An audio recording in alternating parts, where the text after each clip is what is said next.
Os filósofos de Facebook povoam nossas linhas do tempo e diariamente compartilham suas certezas aos quatro ventos. De frases que parecem saídas de livros de autoajuda a afirmações sobre política, futebol, religião e economia, nossos amigos virtuais destilam seu parco conhecimento, baseados muitas vezes na mera leitura dos títulos das postagens, nunca pensando que tal matéria pode ser de um site irônico, com notícias fictícias, cujo objetivo seja criticar a realidade com bom humor e inteligência. Aonde está o amor à sabedoria, que é o significado da palavra filosofia, quando apenas propagamos a informação sem ao menos questionar a sua validade, a sua autoria e o que ela traz de positivo para a minha vida e a dos outros? Para conversar sobre o tema, nossa mesa de bar recebe hoje o professor de filosofia da Unidade. Professor Nivaldo Machado, seja bem-vindo à nossa mesa de bar.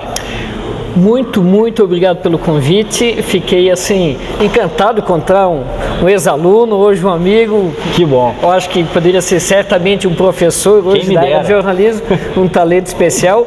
E uma mesinha de bar é sempre num ambiente muito gostoso para a gente poder tá batendo um papo. Queria já de começo parabenizar pela ideia do programa inteligente, desarmado, irônico, picante. Eu creio que de fato, há muito tempo, eu até faço uma autocrítica aqui, há muito tempo eu dizia de que a população da região do Alto Vale Itajaí aqui não comportava programas com esse formato. E eu estou vendo nos últimos tempos, depois de alguns convites de amigos de outros lugares que eu tive o prazer de estudar, até pedindo, Nivaldo, volta a escrever tuas tirinhas no Facebook, faz aquela tua sátira que tu fazia já há algum tempo, o tempo vai passando, né? E, de fato, eu fiquei surpreso com a comunidade aqui do Alto Vale Itajaí, ela interage bacana, esse ambiente, a ideia da discussão da mesa de bar, tem muito mais pessoas, eu estou fazendo uma autocrítica aqui, né? Existe muito mais pessoas que gostam do humor refinado, de uma crítica um pouco mais inteligente, que se dedicam a uma leitura um pouquinho mais sofisticada do que eu imaginava. Eu acho que o rejuvenescimento das gerações está provocando isso. Eu creio que talvez seja. O importante é, principalmente pela temática que tu me apresentaste aqui, uma temática muito aberta, super interessante, eu parto do princípio que o grande objeto, né, a ser alcançado é uma melhora de qualidade de vida. O caminho para chegar até lá, eu creio que se nós nos desarmarmos um pouquinho mais, né? Se nós... As pessoas que me conhecem um pouco sabem que eu odeio o ecletismo, né? Você me disse que quem é eclético demais não tem postura nenhuma, não gosta nada de verdade. A gente tem que ter preferências. Eu sou um roqueiro declarado, por exemplo, mas a variabilidade de posturas musicais, se não existisse, talvez não possibilitasse com que eu pudesse fazer as minhas críticas a um lepo-lepo da vida. Mas entrar nesses embates com uma postura firme, mas possibilitar o embate é sempre muito interessante. O formato, essa ideia da mesa do bar com um programa maravilhoso, muito gostoso. Então, que hoje eu tenho que tomar só água, que eu estou trabalhando. Não tem problema, nós vamos marcar um outro ainda para que o senhor possa ficar realmente à vontade. Por favor. Hoje o senhor fica com a sua água e eu vou ficar com uma cervejinha, então. Nossa, pode ser? Isso não é justo que seja registro. Cada um com seus problemas. Eu hoje não tenho aula para dar. Que seja registro. Rodrigo, por favor, uma cervejinha para mim e uma água mineral com gás ou sem gás, professor? Pode ser com gás, pode ser com gás. Com o professor Nivaldo. Professor, então o tema já foi colocado, é a filosofia de internet. Professor, o senhor como um estudioso, um verdadeiro estudioso da filosofia, professor, como é que o senhor vê essa propagação de informações na internet, muitas vezes sem o devido cuidado de se observar quem é o verdadeiro autor daquela informação, se ela realmente é verdadeira ou não, se ela denigra a imagem de um terceiro ou não? Como é que o senhor vê isso? Eu já me detive a discutir um pouco disso um pouco mais a sério, né? Primeiramente, a minha formação, dentre as coisas que eu estudei, eu me dedico a estudar filosofia, e eu queria que uma pontuação um pouquinho mais refinada seja interessante. Né? Primeiro, o que certamente, dentre todas as áreas do saber que existem, eu creio que aquela que é usada de modo mais pecaminoso, mais indevido, é a filosofia. O que eu ouço de expressões onde o termo filosofia é utilizado de uma forma completamente despreocupada, parece que hoje nós temos um abismo entre o trabalho que o filósofo de fato realiza e aquilo que se diz que se realiza. Então isso já é uma preocupação muito séria. Né? Segundo, eu acho interessante pontuar que, a princípio, eu gosto de dividir que existem alguns tipos de filósofos. Né? Não estou dizendo que aquele que eu optei por ser o melhor realmente o seja. Mas um dos princípios desse tipo de filósofo que eu faço parte é que nós não entendemos a filosofia como uma coisa, um mundo do saber tão especial, tão superior, como diversos filósofos colocam. Dá a impressão que o filósofo ele está envolto numa certa magia, numa tal sabedoria superior que possibilita tratar todas as áreas do saber. Se fosse uma cerveja. Olha aí, hoje eu estou só na cerveja. A gente marcou de errado e hora errada, mas nós vamos reformular essa questão. Muito, muito bom. Com certeza. Então, como eu estava falando, certo? Existem filósofos que nós chamamos de filósofos puros, que são aqueles que trabalham algumas áreas bem específicas, como lógica, epistemologia, metafísica. E o trabalho dele é interessante, pouca gente sabe o que um filósofo faz, né? Pois é, isso é importante, desmistificar esses mitos. Normalmente tem uma brincadeirinha que eu faço com meus alunos em sala de aula e pergunto, sim, o que o médico faz? Ele faz uma cirurgia, alguma coisa. O que faz o engenheiro? Ele faz uma casa. O que faz um pedreiro? Faz uma parede. O que faz um filósofo? Pensa. Eu disse, poxa, muito obrigado. Nós pensamos, e os matemáticos, os físicos, os jornalistas, ninguém pensa? Não, de fato o filósofo ele... E é bom que hoje em dia essa figura de um ser tão superior está bastante desmistificada, o que é interessante. Né? Entretanto, por questões ideológicas, a gente que acompanha um pouco a história desse nosso país, que é motivo para a gente ter aqui muitas e muitas horas de mesa de bar conversando. Se chora em alguns momentos. Seriamente, eu acho que tem muito motivo para muita piada, o que é muito perigoso. Tá muito farto o material para fazer uma sátira venenosa, ou senão para tocar em um pranto eterno. Né?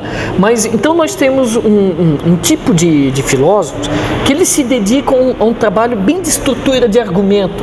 Pouca gente sabe, o filósofo ele não só pensa, todo mundo, de modo geral, pensa, mas nós podemos dizer que o filósofo ele faz esse trabalho um pouquinho mais sofisticado, montar a estrutura lógica interna de discurso e teorias.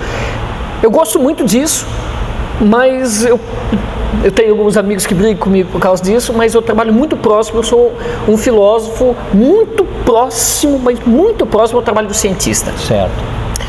Costumo dizer que a filosofia sem ciência, ela não é fértil, e a ciência sem a preocupação filosófica, ela é muito ingênua. Bom, então eu sou esse tipo de serzinho esquisito que entendo que o trabalho da sofisticação filosófica sobre as bases teóricas, ele não pode andar com as mãos separadas da ciência. De modo específico, muita gente sabe que sou um filósofo da mente, trabalho com neurociência também, estudar esse cérebro, essa coisinha engraçada que nós temos aqui, que até é bacana, né? Se a gente parar para pensar, o ser humano é um bichinho bem esquisito, né? Completamente esquisito. Muito interessante, porque olha, quando ele se percebeu mais ou menos como ser humano, sei lá, ele começou a tentar entender as coisas mais longe dele. Ele olhou aquela coisa brilhando, uma estrela, que ocorre, começou com o cosmos, a coisa mais distante que ele tinha. E com o passar do tempo foi até hoje em dia. Até que chegou a se autoconhecer. E pior ainda, né? A coisa mais complexa que existe, pelo menos eu entendo assim, para que se consiga discutir de modo refinado, o ser humano sempre teve em cima dele, em cima do pescoço aqui, né? Apoiado na última vértebra ali no Atlas. Esse tal de cérebro, esse tal de mente. Bom, só que a gente tem um problema muito sério. A tua discussão, poxa, Nivaldo, isso que fala essa filosofia de internet. Primeiro, não existe filosofia de internet. O que existe a internet é um ambiente. Primeiro, é engraçado, né? Se a gente for estudar um pouco a internet no seu surgimento, se pensou em ter uma aldeia global. Sim. E parece que esse tiro saiu pela culatra. A gente não tem bem uma aldeia global. Nós temos uma ferramenta muito boa para alguns nichos se fecharem de novo e para que alguns princípios ideológicos, não estou dizendo que são bons ou ruins, não me interessa, juízo de valor. Eu sempre disse, extremos moralistas são sempre perigosos. Bastante perigosos. São bastante perigosos. Tem uma frase que eu acho linda, assim, eu tenho pânico, eu tenho pavor de homens de um só livro. Mas uma coisa dá para perceber, aquela ideia de vir internet, nós temos um mundo, uma aldeia, como diria Nesby, né? Uma aldeia só, a gente viu que isso se fragmentou, não ocorreu bem assim. Então nós temos o ser humano tentando se agrupar, é global, mas é paradoxal, né? O mundo está muito engraçado, grupos se formaram, mas eles não se uniram. Tu rompe a fronteira e tu cria fronteira, tu rompe a fronteira, né? Tu tens uma tolerância religiosa, por exemplo, no mundo hoje gigantesca, mas a intolerância religiosa está crescendo também. Então a gente está num mundo que é um turbilhão, tudo acontecendo muito misturado ao mesmo tempo, mas com uma pitada que eu tenho que fazer, que é muito séria. Então, antes do senhor fazer essa pitada, nós vamos fazer um brinde. Olha, e logo mais a gente vai voltar aqui na nossa mesa de bar.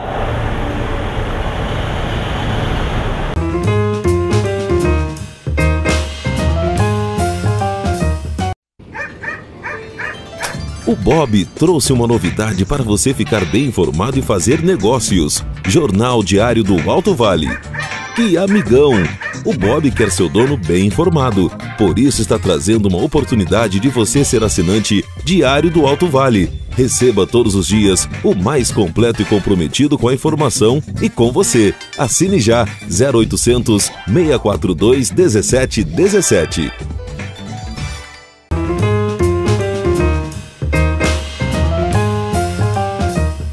De volta então com a nossa mesa de bar. Professor, como o senhor falou ali, as pessoas hoje elas procuram na rede mundial de computadores pessoas semelhantes a ela mesma. Procuram pessoas que têm o mesmo tipo de pensamento, os mesmos gostos, as mesmas preferências. Ou seja, não procura coisas diferentes, não procura conhecer coisas diferentes. Né? O senhor acha que essa rede mundial de computadores, ao invés de criar essa aldeia global, criou nichos de pequenas aldeias que, na verdade, evitam de se comunicar umas com as outras? Já pensei bastante sobre esse assunto. O que eu percebo que é interessante analisar é como a internet, de modo geral, ela acaba reproduzindo o comportamento humano em suas outras relações, antes mesmo da existência dela. Tem algumas coisas que são umas peculiaridades bem bacanas. Hoje em dia nós estamos vivendo um mundo que eu chamo de mundo paradoxal. Certo. Nós temos as coisas que ocorrem, que a princípio seriam absolutamente contraditórias, elas ocorrem ao mesmo tempo. Né? Nós temos muralhas que estão dicotomizando, separando os seres humanos, mas nós temos ao mesmo tempo sempre alguém tentando derrubar essas mesmas muralhas. Né? A minha colocação acerca de como a tentativa de aldeia global ela foi bastante frustrada em alguns aspectos, porque o ser humano tem uma tendência de procurar aquilo que é semelhante. Sim. As pessoas gostam, elas se apaixonam pelo semelhante. Né? As pessoas que gostam de uma mesinha de bar, elas procuram a mesa de bar. E é tão interessante que até alguns movimentos, eu me lembro há um tempo atrás, quando começou a ideia da internet, todo mundo ia para casa e ficava na internet aquele tempão. Hoje em dia, às vezes, a gente encontra várias pessoas sentadas numa mesa de bar e todas elas estão ao telefone e não estão conversando. É uma alteração de comportamento que às vezes fica até um tanto quanto bizarra, um tanto quanto estranha, e que agora eu não estou dando nenhum juízo de valor. Pelo menos é interessante para ser analisada. Mas uma questão é bastante séria. O que eu percebo, eu já fui mais severo nessa crítica, né? Com o advento da tecnologia, de modo geral, hoje até fiz uma pequena crítica, disponibilizei no Facebook, internet, por exemplo, do Facebook, usando as redes sociais, que são interessantes,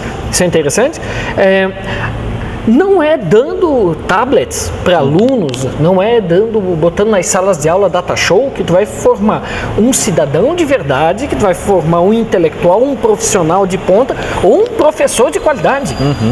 Data show, sinceramente, não dá aula. Ele pode ser uma boa contribuição para que tu possa desenvolver melhor o teu trabalho. O que eu percebo e que é preocupante você tem um aviso interessante para os pais, né? Às vezes até escondido atrás de uma pseudo-ideia. Meu filho com 2 anos já está... Esses dias até foi muito bacana, estava no restaurante, um pai estava com um filhinho de colo no braço, pegou um cardápio e foi escolher alguma coisa. Ele pegou o cardápio, quando ele aproximou o cardápio dele, o filhinho dele fez esse movimento. Já veio com o dedo achando que era o tablet. Exatamente, foi muito interessante. Mas tem um detalhe. Isso não quer dizer que o filho dele é um gênio, um superdotado. Muitas pessoas dizem, nossa, meu filho agora ele lida tão bem com as tecnologias, nossa, que coisa incrível, eu sou muito pior, nossa, como eles são mais inteligentes. Essa expressão é muito séria. Não é verdade que as pessoas hoje, os nossos alunos, nossos adolescentes são mais inteligentes. Eles são mais adaptados a lidar com isso. Mas o excesso do uso dessas ferramentas podem causar sérios problemas. Volto a dizer, até hoje não encontrei filho de índio que sofresse de depressão. Na verdade, o ser humano ele aprende por imitação. Então, as crianças aprendem com os pais que passam o tempo inteiro grudados nos seus tablets, nos seus smartphones, e por isso aprendem mais cedo aquilo que nós levamos mais tempo para aprender. E outra coisa que está acontecendo, as pessoas fazem mais coisas ao mesmo tempo. Hoje a gente tem uma sensação de urgência, nunca temos tempo para nada, mas uma coisa é muito séria. Nós temos um grau de superficialidade hoje muito maior também. Em tudo, né, professor? Sim, hoje eu vou dar um exemplo. Quando eu comecei a escrever a minha sátira, como comentei antes, lá no Facebook, um grande colega me disse assim, Nivaldo, hoje tu não escreve naqueles textos tão longos. Eu disse, não, eu tenho que conseguir escrever em 4 ou 5 linhas, porque ninguém para mais para ler um texto sofisticado. Aqui vem um problema muito sério. Será que algumas horas lendo a Divina Comédia, lendo Aristóteles, um bom tempo ouvindo Chopin, Mozart, Schubert, será que esse tempo é jogado fora? Será que temos que cuidar para não cair em extremismos? O próprio Aristóteles dizia, em médio virtus, né, mesmo em latim, o equilíbrio é virtuoso, não tanto demais ao mar, não tão demais à terra, fiquemos na praia, peguemos o sol e demos os mergulhos e degustemos uma boa cervejinha entre os amigos, sem dúvida. Então o que eu percebo muito, tu tens muita gente, vou dar um exemplo do Facebook, é bom. Entre não ter e ter, eu vejo que é um bom veículo, eu sou sempre... Para se propagar isso eu me coloco bem claro. Liberdade de expressão tu tens que ter. Claro. Quando um povo perde isso, tu perde tudo. Isso aqui é um aviso muito interessante para alguns modismos que estão sendo veiculados nos meios de comunicação, dizendo que algumas coisas... que são bizarras, que tornam a liberdade de expressão como uma coisa importante. Isso sempre é bizarro, isso é malévolo. A cidadania, ela se constrói necessariamente na liberdade que eu tenho que propiciar para que você tenha... ser quem eu quiser. Exatamente, nós temos que propiciar isso. Mesmo que nós tenhamos grandes embates, por isso que a ideia da mesa do bar é bacana. Você não deixa de ser mais pessoa ou menos pessoa, eu não deixo de ser mais pessoa ou menos pessoa. Não estou querendo aqui justificar atos que vão contra a dignidade da pessoa humana, coisa desse gênero, hipótese alguma. Mas a minha maior preocupação é que nesses ambientes virtuais, a internet, de modo geral, não vamos falar só das redes sociais aqui. Claro. Hoje, por exemplo, se deixar, quase todos os alunos vão conhecer, de vez em quando algum diz assim, vamos conhecer o pensamento de Charles Darwin, nossa, teu resumão na Wikipedia, tudo de resumo. Eu juro para você que se alguém conseguir conhecer o pensamento de algum grande autor, de algum grande filósofo, cientista, matemático, através da Wikipedia, aí eu tenho que abandonar até mesmo a mesa de bar e fazer alguma outra coisa, abandonar a sala de aula, porque isso é simplesmente impossível. Daí, a sua colocação lá no início, sabe aquelas frasezinhas, recortes? Exatamente. Maquiavel, os fins justificam os meios. Esses dias atrás eu disse até para uma aluna minha apresenta, ótima aluna por sinal, eu disse, onde está isso? Não, está no livro Príncipe. Eu disse, não está. Não está, pode ler, não está. Eu vou falar aqui, vou deixar os meus colegas, principalmente pedagogos, apavorados, né? Tem Vygotsky, todo mundo fala uma coisa chamada Zona de Desenvolvimento Proximal de Vygotsky. Onde está isso? A tradução é horrível, não é isso que Vygotsky quis dizer, né? Então, pegar o texto, por isso que eu sempre falo, leiam os clássicos. Aqui eu vou parafrasear, eu tinha um professor que eu aprendi, ele era líder, assim, pai do Highlander, tão velhinho que era. Brabo que era uma coisa, quase matava a gente, por isso tinha que se matar e estudar. Mas uma coisa, confesso também que hoje me penitencio, porque eu reclamei muito dele, né? Super exigente, até demais, mas ele tinha uma expressão que hoje eu gostaria de reencontrá-lo para pedir desculpas. Ele dizia assim, Mozart, Platão, Vivaldi, Rachmaninoff, Eu vou botar uma aqui que ele não falou, Raul Seixas, né? AC/DC, né? Eu tenho que botar Isaac Newton, Darwin, todas as áreas, Mendeleev. Eu preciso conhecê-los. Ah, não, a criança tem que escolher o que ela deseja. Não, o professor, esse professor dizia isso. Hoje, sinceramente, eu acho que eu concordo com ele. Tu precisa conhecer para depois te odiar. Porque às vezes a gente fica fazendo, como eu faço, críticas extremamente densas. A nossa música, por exemplo, né? Às vezes eu fico em pânico quando escuto um professor dizendo, vamos fazer um teatrinho na sala de aula. Mas os deuses do teatro? Teatrinho, quem estudou arte sabe que... Não, eles devem ficar loucos quando botam as pessoas horríveis, não tem nada de teatro naquilo. Então, a superficialização, nós estamos tornando os sentimentos, né? A amizade, o amor, o respeito, o compromisso, eles estão muito superficiais. Certo. Eu me lembro de uma passagem, como eu fui fazer aquilo, eu me lembro de um aluno que fez uma coisa que eu fiquei encantado, pedi para a sala toda aplaudir ele, todo mundo, nossa, que coisa linda que ele fez, porque um dia eu dei uma nota para ele, eu dei uma nota 4, eu dei uma nota 10 para ele e a nota dele era 4, eu lancei a nota errada. Ele na aula seguinte chegou para mim e disse, professor, eu não estou me sentindo bem, o professor lançou a nota errada, minha nota não é 10, é 4. Eu fiquei sensibilizado com isso. Vamos ser justos, ele não fez nada além de uma mera obrigação. E eu vou dizer o seguinte, eu estava nessa aula, isso foi numa aula de introdução à filosofia do direito. Exatamente. E eu estava nessa aula. Infelizmente eu não vou lembrar do nome do aluno que fez isso, mas eu estava nessa aula. Eu lembro disso. Tá bom de memória. Então, encerrando com essa demonstração de honestidade e civilidade, a gente vai para mais um intervalo, daqui a pouco a gente volta com o nosso Na Mesa do Bar.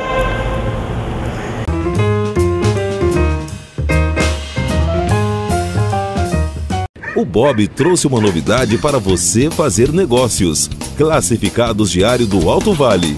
Quer vender, comprar ou alugar? O Bob anuncia. Que amigão! Empregos, veículos, imóveis, informática, telefonia e móveis. Anuncie no jornal que veicula em 28 cidades do Alto Vale. Ligue e faça negócios. 47 3525 1717. Jornal Diário do Alto Vale. Comprometido com o leitor e com o anunciante.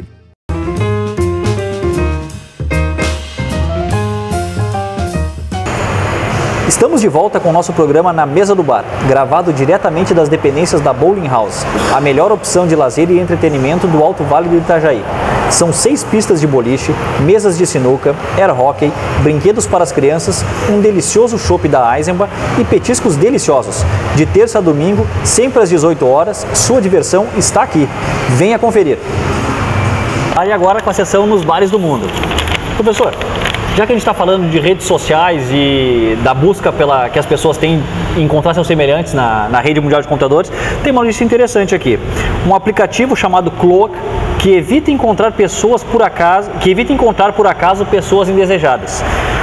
O aplicativo Cloak, rede antissocial para iOS, surgiu para evitar esses encontros, mostrando a localização da pessoa inconveniente.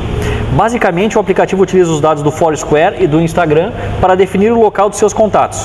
Não há nenhum tipo de rastreamento por GPS. Assim, se a pessoa não é muito assídua nas suas duas redes sociais, o Cloak acaba descobrindo onde é que ela está e te faz evitá-la, digamos assim.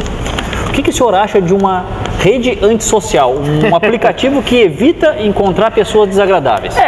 Eu primeiro achei barato. Vou ser bem sincero contigo, eu acho que até eu ia gostar de ter. Sinceramente, em diversos momentos isso ia ajudar. Seria muito. Bastante útil, né? Em diversos casos, muito, muito útil, né? Mas falando de forma bem pontual, um pouquinho mais densa, isso revela aquilo que já ocorre. Né? Primeiro, o ser humano sempre gostou de estar entre os seus, os mais próximos. Né? O ser humano tem uma tendência muito grande, como já comentei, as pessoas procuram, não é? Às vezes, quando eu encontro alguns casais que estão com algum problema no relacionamento, vêm perguntar: pô, professor Nivaldo, me ajuda aqui, como é que eu faço?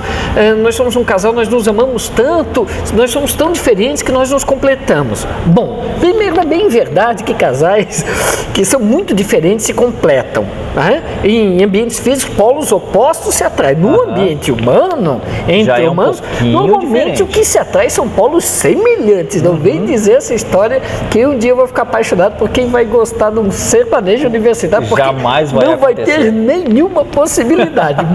Mesmo sendo a Paula Fernandes, vai tomar que ela fique muda. Ela fique muda. Então, primeiro revela que tem um autor chamado McLuhan. Aqui sou eu falando mais ou menos o que ele quis dizer. Essas tecnologias são prolongamentos de nós, né? Se a gente prestar bem atenção, o que é um telefone, o que é um microscópio, um telescópio, o que é um automóvel, o que são essas coisas todas que nós fizemos, né? O que é um copo, o que é isso?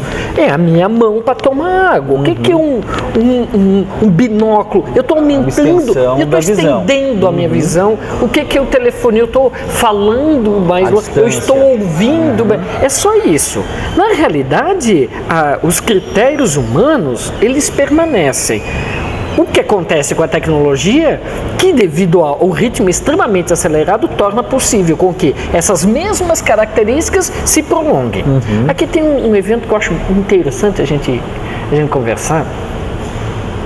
É como... Isso é muito grave. As pessoas hoje em dia dizem: não, vivemos num mundo de sucessivas transformações e cada vez mais rápido, cada vez mais rápido. Isso é mais ou menos assim. Nós temos que entender que nós temos as nossas transformações em nível social, cultural, histórico, né? Esse mundo ele corre muito rápido. Sim.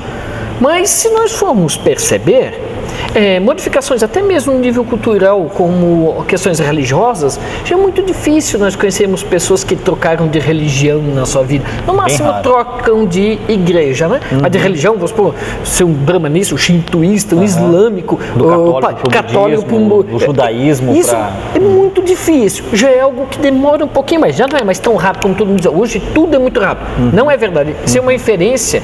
Por que eu disse? Recortes, né? Frases... Só lê o título e não... Frases só recortadas são perigosas, porque às vezes se tu lê aquilo lá, só o recorte, dá a impressão que o autor quis falar aquilo. E muito difícil. E o contexto pode ser completamente diferente. Eu falo um dos autores que eu gosto muito, Friedrich Nietzsche. O que se fala que Nietzsche disse chega a ser uma aberração. Tem outro autor, o Descartes, bizarro, tem pavor daquelas frasezinhas motivacionais, né? É uma piada, eu detesto. Isso não funciona, é uma piada. Infelizmente, pessoas simples às vezes são enganadas por isso, né? Eu lembro do título lindo do livro, Os 10 Passos para a Felicidade. Mas tu pode dar quantos passos tu quiser. Felicidade nunca tem número de passos suficiente. Existe essa a diferença entre frases soltas e irrisórias de uma discussão mais refinada, mais embasada. Exatamente. Todavia, eu vejo hoje também crescente, daí por que o mundo está paradoxal, né? No ambiente como o do Facebook, eu mesmo já participei de algumas discussões com pessoas que concordavam e pessoas que discordavam da minha postura, mas que de repente o número de pessoas que estavam participando talvez não tivesse tanta acessibilidade a um tempo próximo aqui atrás. Entende? De repente, essa frase é bastante minha, eu sempre disse que não é o Facebook, não é o antigo, já é antigo, antigo Orkut, muito boa, né? Não é o Facebook, não é o antigo Orkut, não é o celular, não é o computador, não é a ferramenta faca, em si. É a mão que empunha. Esta aqui nós devemos perceber bem. Se eu vou fazer um churrasco, se eu usar para abrir uma garrafa, tomar uma cervejinha com os amigos, ou se eu vou usar para fazer mal a outra. Alguém. Isso é extremamente preocupante. Então, esses dispositivos que estamos criando, eu acho que eles são interessantes, mas não é muito sério culpá-los. Não, a culpa está no Facebook, né? Não, o Facebook, tem gente dizendo, uma empresa, o Facebook faz mal. Não, o problema não é o Facebook. Eu volto a dizer, eu utilizo o Facebook. O ser humano é aquele que está na frente do computador. Nós não podemos, também vamos ser justos. assim como os pais deixar seus filhos correr na lama, jogar um futebolzinho, subir na árvore, dar 2 tapinhas na bunda ali para ele sossegar um pouco, para ele ficar um pouquinho mais calmo, isso não tem nada de errado. A tecnologia também em si, ela não é pecaminosa, ela não é tão cruel que agora ela está ficando também, já virou vilã de um monte de coisa. Não é bem verdade que ela é o problema é o uso dela. Assim como um modelo de uma aula extremamente tradicional merece severas críticas, mas um modelo de escola, de ambiente que nós temos em diversos lugares extremamente permissivo, né? Eu sei que muitos pais hoje em dia chegam e levam para a escola e dizem assim, eu gostaria que educasse o meu filho. Não, eu ensino. A educação vem lá de casa, né? Algumas coisas, não, a família é completamente desestruturada e não é a questão de ser uma família homossexual, heterossexual, realmente está desestruturada porque ninguém se responsabiliza pelo seu próprio filho. Nós estamos cometendo alguns erros que são bastante sérios. O ser humano, ele tem transformações muito rápidas em algumas instâncias. Só que existem outras que não é bem verdadeiro. Nós continuamos tendo a nossa presa, nós continuamos tendo um polegar opositor, nós continuamos tendo uma visão binocular, nós continuamos tendo uma postura ereta, os membros autônomos em relação aos inferiores. Então, o que ocorre é que nós olhamos e nos chama a atenção nas coisas que são muito rápidas. Só que nós estamos deixando de lado que, se você for ver hoje, por exemplo, uma das coisas que nós mais sentimos falta é de uma mesinha de bar. Com certeza. Às vezes, esses dias atrás... aquela pausa necessária para a gente poder... Esses dias atrás eu estava em São Paulo, eu achei um barato na mesinha de bar. Eu confesso, eu não estava tomando água naquele momento. Os copos, eles tinham um recorte, achei muito bacana. Tu sentava, botava o copo caía. Aí eu, como não conhecia, eu disse, o meu copo não tem problema. Eu disse, não, você só pega o seu celular e bota embaixo que ele é recortado exatamente para o seu celular ficar... Não ser utilizado. Tu não utiliza ele. Eu achei o máximo. Como tudo passa muito rápido, eu já percebi, há bem pouquinho tempo, meses, tu estar numa mesa de bar no celular estava na moda. Hoje já está cafona. Já passou. Porque a gente precisa dar atenção para aquele momento. Claro que sim. Porque, então, o que eu estou dizendo, nem tanto ao mar, nem tanto à terra. As redes sociais estão aí, programas como esse estão aqui, mas nós também sentimos falta do calor humano, do abraço apertado, daquele colega que faz anos que você não tem ele junto, mas você gosta de sentir saudade. Essas coisas são do humano, né?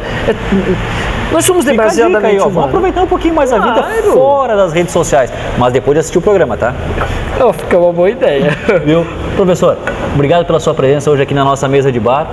Deixa um recado pro pessoal aí agora. Eu, primeiramente, gostaria de dizer que ser demasiadamente humano é ser assim. Essa grande brincadeira é que eu espero um dia, né? Eu sou um pouco otimista nesse aspecto. Apesar de quem me conhece, minhas críticas serem pesadas e num grau de sátira também faz parte de mim, faz parte, com certeza. Mas eu gostaria de dizer a todos aqueles que estão assistindo esse momento, utilizem as redes sociais, utilizem a internet. Eu estou escrevendo um material, um livro, espero que saia logo, chamado Do Homo Sapiens ao Robo Sapiens, como vamos ficar no mundo pós-humano. Hoje a gente não vive mais sem isso. Mas o que vai fazer a diferença é o nosso critério ético-moral. Esses instrumentos, eles podem tornar nossa vida maravilhosa, super gostosa, assim como um shopping na mesa de bar. Com certeza. Obrigado pela presença e até a próxima.